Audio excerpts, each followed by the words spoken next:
Okay, so the only way we're gonna get to that save point is from the left then. And I think I've just locked us into a boss fight. Sure, it's a minor boss, but still.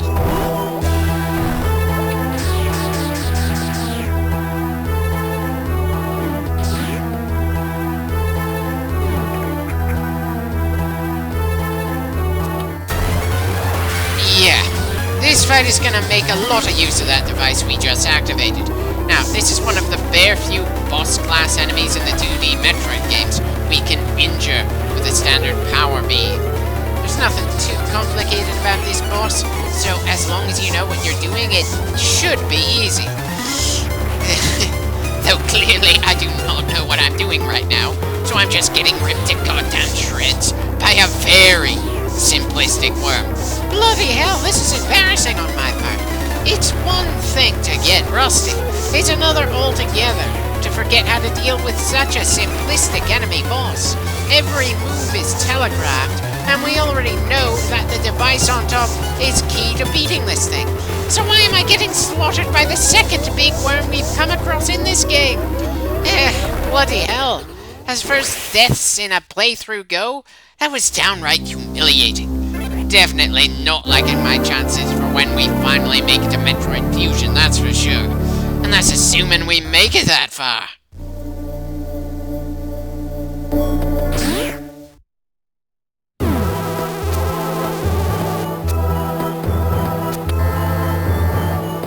You know, on second thought, no.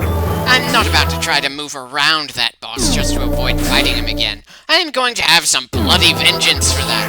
And oh dear, seeking vengeance against two separate bosses in the same game.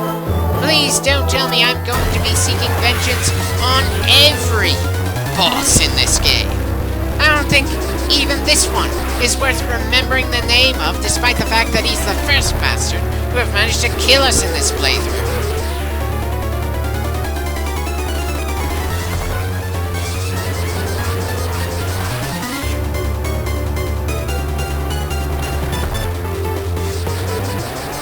Yeah, so long as you don't deviate from what you're supposed to do, this guy is mostly a pushover.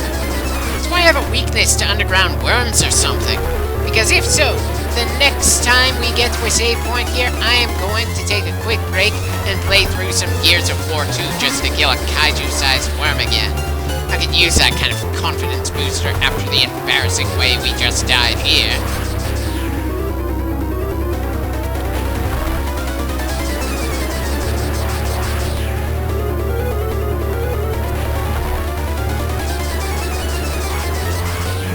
The enemies in this game don't have a health bar, but they do change color as we blast at them. It's not a clear indicator of just how much more abuse the enemy can take, but it is a nice way to indicate that we are actually doing some damage. As a side note, I most definitely appreciate the fact that this guy changed his attack pattern, at least a little, after the one-sided beatdown we've been giving him in this rematch.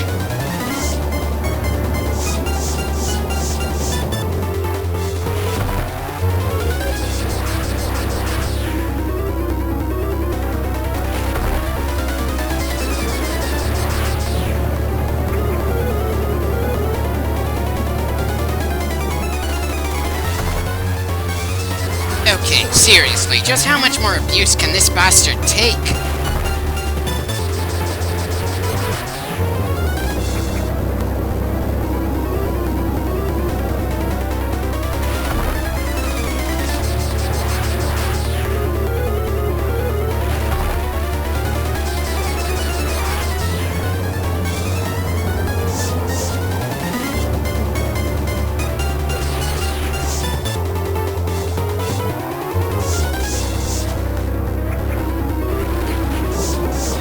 God damn it, the acid is doing a better job of killing us than the worm's mouth.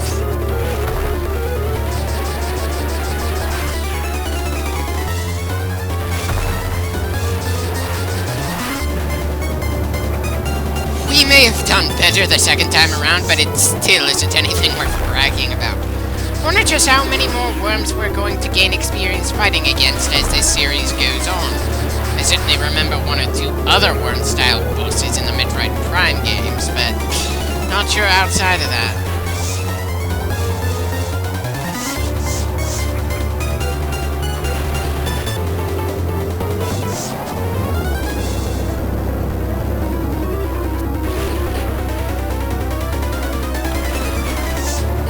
You've gotta be kidding me. He caught me in midair. We absolutely cannot afford to drop into the acid again.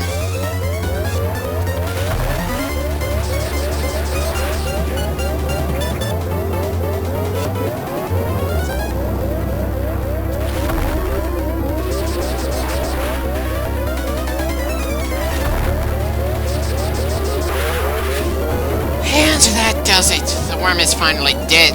Dear God, that bastard was far more trouble than he's worth.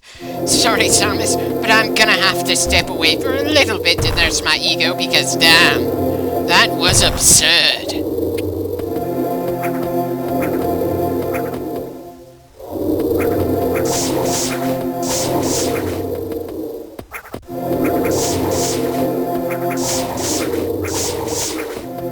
Okay, why did I bother dropping down to the acid again?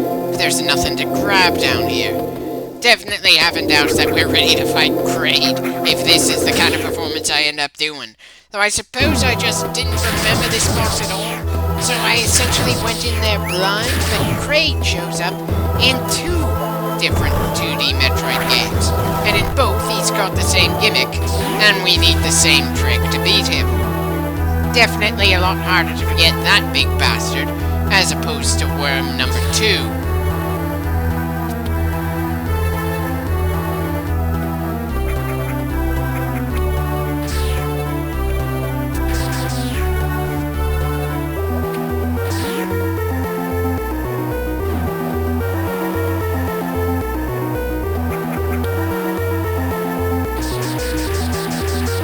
Kinda wishing there was a way to shoot with a little more precision around here.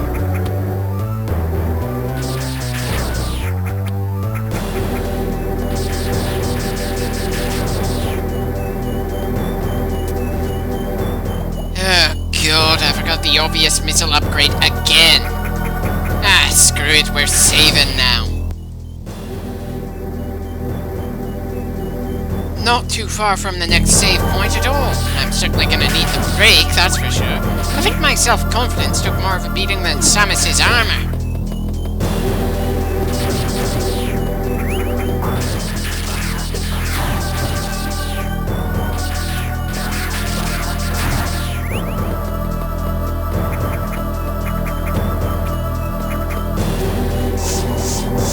I swear, the moment we get an upgrade that makes our suit immune to acid, I'm going to relax so much.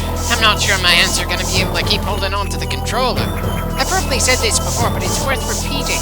The environment is a bigger hazard than the various monsters actively trying to kill us. At the very least, it's causing more damage.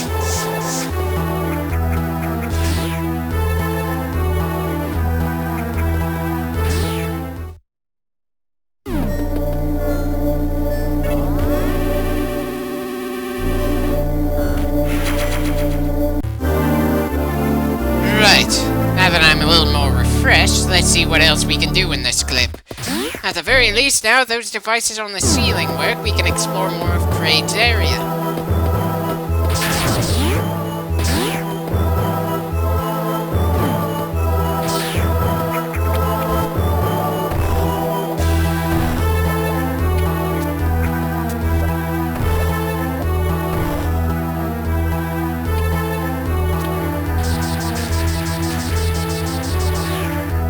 And there we are, progress towards the boss.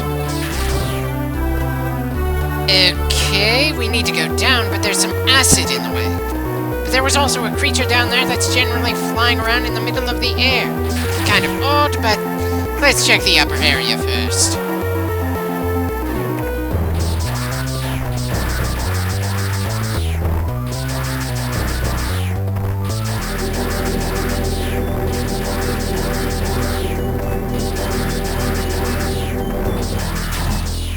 Well, that certainly had to be one of the most durable enemies that isn't an actual boss. And there's another one in an area where we can't really jump around to avoid him as much. Good job making a non-boss feel threatening, but it's easy enough to just spray missiles at it, since it's not like he can dodge either.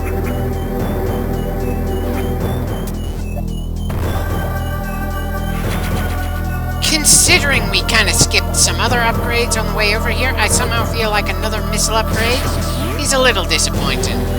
Of course, now I'm tempted to just keep grabbing upgrades before we move on to Kraid himself, now that we've got so many always down here open to us now. Again, it's not like I'm trying to beat any kind of speed record or something.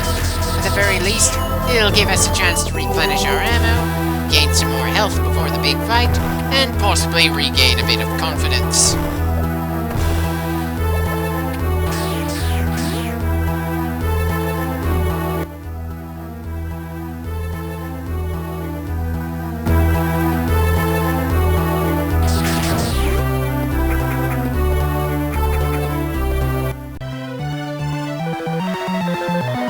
Sorry, had to pause for a bit of a drink there. Seems I've decided to head back the way we just came in order to grab that one upgrade I really should have grabbed on the way. At least I think's what I'm doing. Again, I kind of commented on things a while after I had already recorded the session. You know, jumping down into a pool of acid to grab a healing item isn't one of the smoothest moves out there. Not that anyone's all that likely to claim that I've got smooth moves in this game anyway.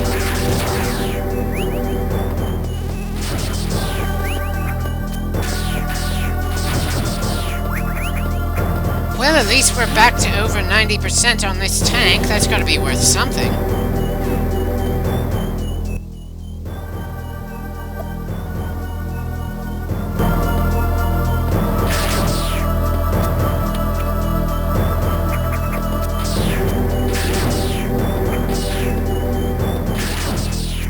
There we go, full health. We should probably grab some more missiles before heading to what is technically the first big boss fight of the game.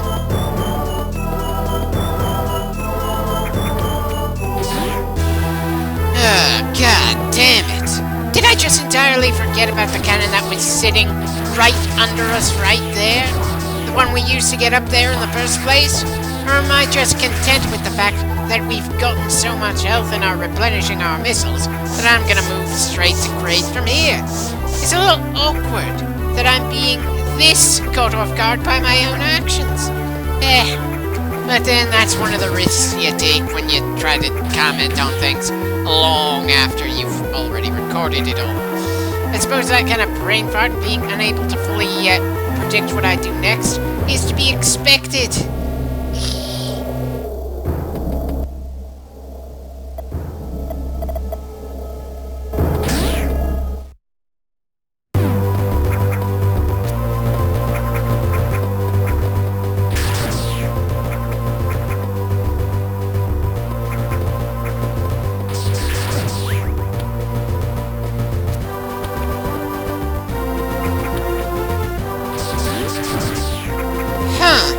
Kinda surprised the blocks below didn't come back since we've been gone from this area for quite a while. Seems I'm heading towards Kraid's area from a different angle, or at least I'm trying to. Though I don't think I've actually got the jumping ability to get that high just yet. And it's not like there's an option to just freeze that spiky little crawler in order to give us a bit of a footstool to get that little distance further up.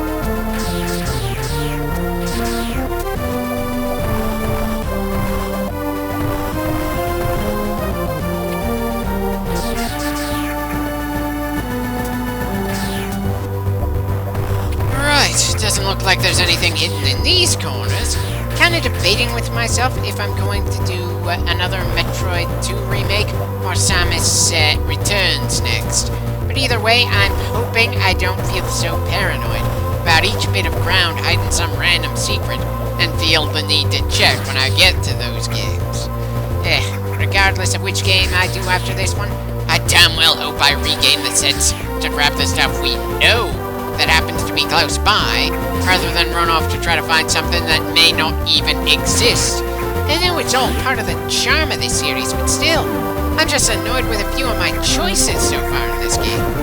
I don't even want to imagine how painful this must be to watch for somebody who is an especially hardcore fan of Metroid Zero Mission.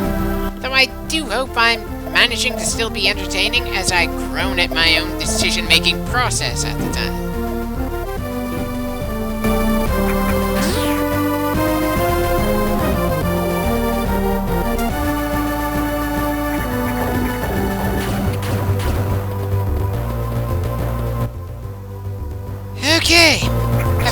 distinct feeling the upgrade in this hallway is another thing we're not going to be able to grab until I find a way to jump far higher than what we're capable of doing right now. Still, I should be able to grab that one upgrade that was guarded by that large number of Furies earlier on. After all, the ledge grab means I don't have to try to be quite as clever with how we land on that spot for the ball. At least I think that's what the upgrade in that green area next to a Chozo statue is supposed to be. So I wouldn't be too surprised if I'm misremembering. I have certainly been checking the map a lot, even though I should damn well be familiar with this area by now.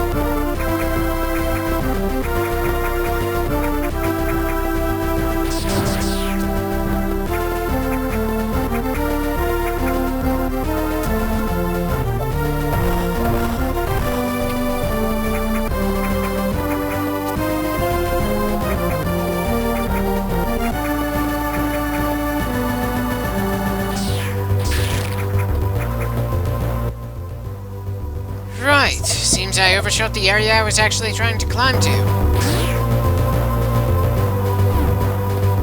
Wait, why the hell am I going left?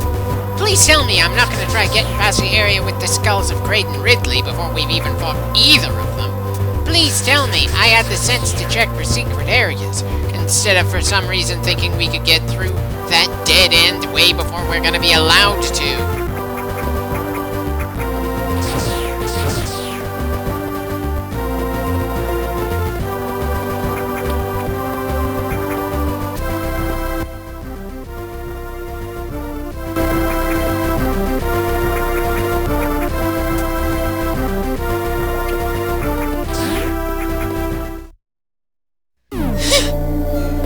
Apparently I was even dumber than I thought, because I went for a Chozo statue that we've already activated.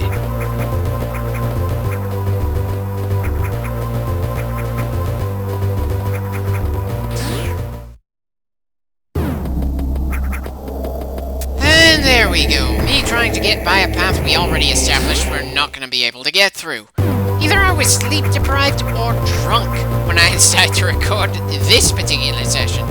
Possibly both. But it is most definitely a good sign when I'm annoyed with myself and how I handle the game than being annoyed with the game itself.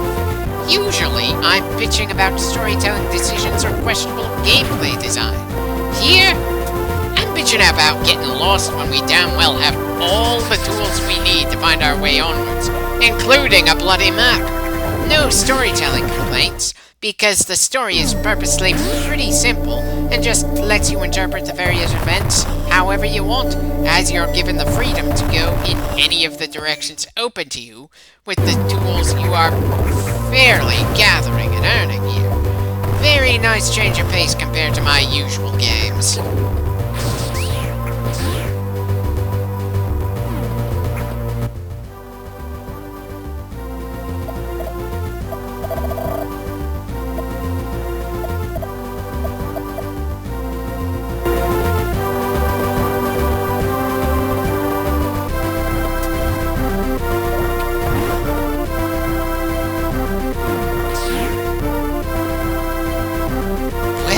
I may have been stumbling around like an idiot, but I'll own up to it. So let's save for now and pick things up again next time.